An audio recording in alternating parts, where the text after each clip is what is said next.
Bonjour à tous et bienvenue sur la chaîne Journal du Madrid. On enchaîne directement avec les 7 actus du jour.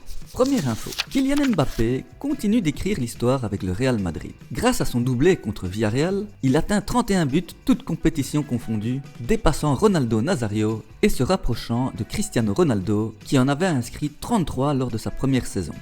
L'objectif de Kylian Mbappé? Battre le record de Zamorano, qui avait inscrit 37 buts en 1992 et pourquoi pas viser les 42 à 47 buts d'ici la fin de la saison.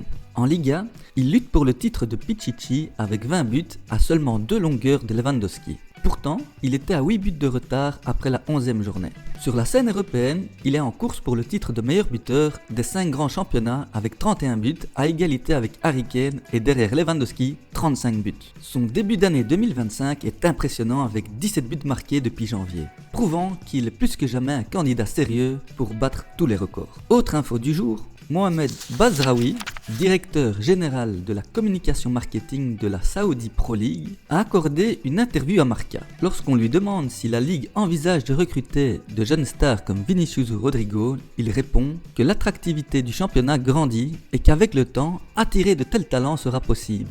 Mais il insiste sur un point, rien ne peut être précipité. Pour lui, ces recrutements doivent être une conséquence naturelle du développement de la ligue et non un objectif immédiat. Sur le cas spécifique de Vinicius, il admet que tous les clubs aimeraient l'avoir, mais rappelle que la Saudi Pro League ne gère pas directement les transferts, ce sont les clubs qui prennent ces décisions. Et que penser des chiffres annoncés en Espagne? 1 milliard d'euros de clauses, 300 millions de salaires, selon Bazraoui, ces montants sont exagérés. L'objectif de la ligue saoudienne n'est pas de dépenser sans limite, mais de croître de manière intelligente et stratégique en valorisant l'ensemble du championnat et pas seulement quelques grands noms. Autre info, Javier Tebas relance la polémique sur les délais de récupération entre les matchs. Face aux critiques du Real Madrid concernant le manque de repos avant ces rencontres, le président de la Liga a réagi en rappelant que depuis plus de 14 ans, des clubs européens, y compris espagnols, jouent avec moins de 72 heures d'intervalle entre deux matchs. Il souligne que les équipes engagées en Ligue Europa et en Conference League sont habituées à ces contraintes et que cette situation n'a rien d'exceptionnel. Mais Tebas ne s'est pas arrêté là. Il a aussi évoqué une information relevée par Catalunya Radio, selon laquelle Florentino Pérez serait intervenu auprès du Conseil supérieur des sports pour soutenir le FC Barcelone dans l'affaire des inscriptions de Dani Olmo et Pau Victor. Selon lui, cette ingérence est avérée, elle constituerait un fait très grave. En réponse aux plaintes du Real Madrid, Tebas a précisé que la Liga avait initialement programmé le match contre Leganés à 16h15 afin d'offrir plus de repos avant la demi-finale contre la Real Sociedad. Mais à la demande d'Emilio Butragueño, le match a été déplacé à 21h, ce qui réduit le temps de récupération à moins de 72 heures. Malgré cela, Madrid se plaint désormais de cette situation. Ce nouvel épisode accentue les tensions entre la Liga et le Real Madrid. D'un côté, Tebas défend une égalité de traitement entre tous les clubs,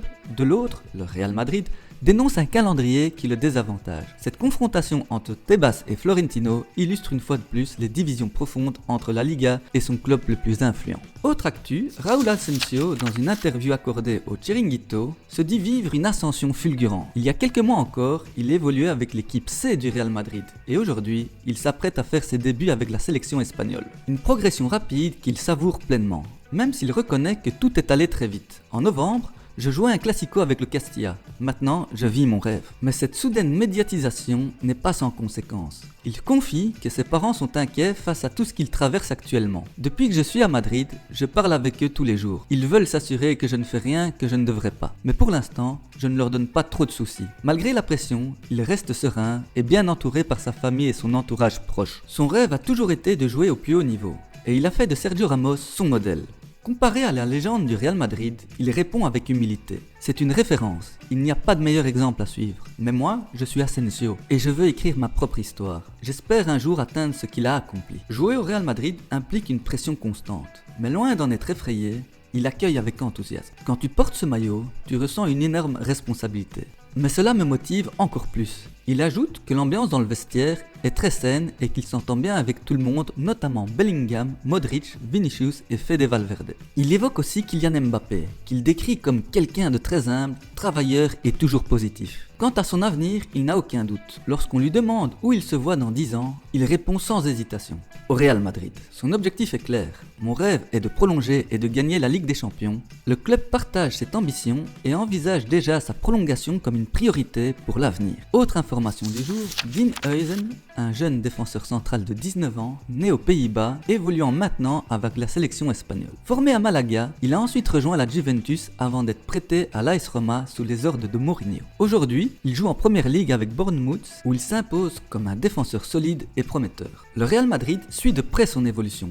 Pourquoi ? Parce qu'il coche toutes les cases de la politique de recrutement du club. Il est jeune, il a de l'expérience dans un grand championnat et il possède un potentiel énorme. En plus, il est fan du Real depuis toujours, une passion transmise par son père, lui aussi ancien joueur. Huijsen mesure 1m98, est droitier de naissance, mais joue du côté gauche grâce à son excellente maîtrise du pied gauche. Un profil rare et précieux, surtout quand on sait que le Real Madrid devra bientôt remplacer des cadres comme Alaba et Rudiger. Son prix, actuellement sa clause libératoire est de 50 millions d'euros, un montant élevé mais qui pourrait être négocié. Et lorsqu'on lui demande ce qu'il pense de l'intérêt du Real Madrid, sa réponse est claire. C'est un honneur qu'un si grand club s'intéresse à moi. Ça signifie que je fais du bon travail. Alors, est-ce que Huijsen sera le futur défenseur du Real Madrid ?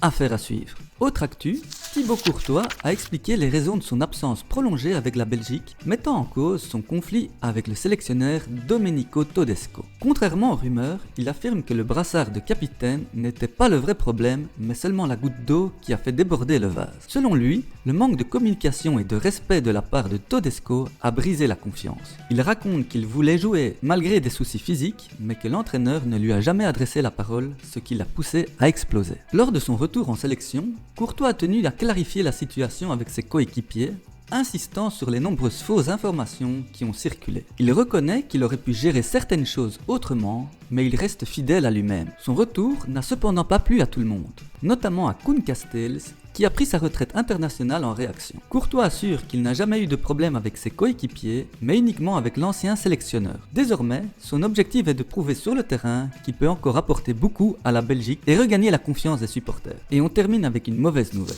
Coup dur pour le Real Madrid. Fran Garcia s'est blessé à l'adducteur de la jambe gauche en toute fin de match contre Villarreal. Avec Mendy déjà absent, cette nouvelle complique encore plus les plans d'Ancelotti avant la rencontre face à Leganés le 29 mars. Au coup de sifflet final, plusieurs joueurs madrilènes, épuisés par l'intensité du match, se sont effondrés sur la pelouse. Mais pour Fran Garcia, ce n'était pas de la simple fatigue. Touché musculairement, il a dû être pris en charge par le staff médical, bien que son cas soit passé inaperçu dans la confusion générale. Cette situation pourrait offrir une chance à Valdé, l'un des jeunes joueurs les plus prometteurs de la Cantera. Déjà convoqué avec l'équipe première, il impressionne par sa progression et pourrait connaître ses premières minutes en Liga contre Leganés. Ancelotti osera-t-il lui faire confiance ? Dites-moi en commentaire ce que vous en pensez.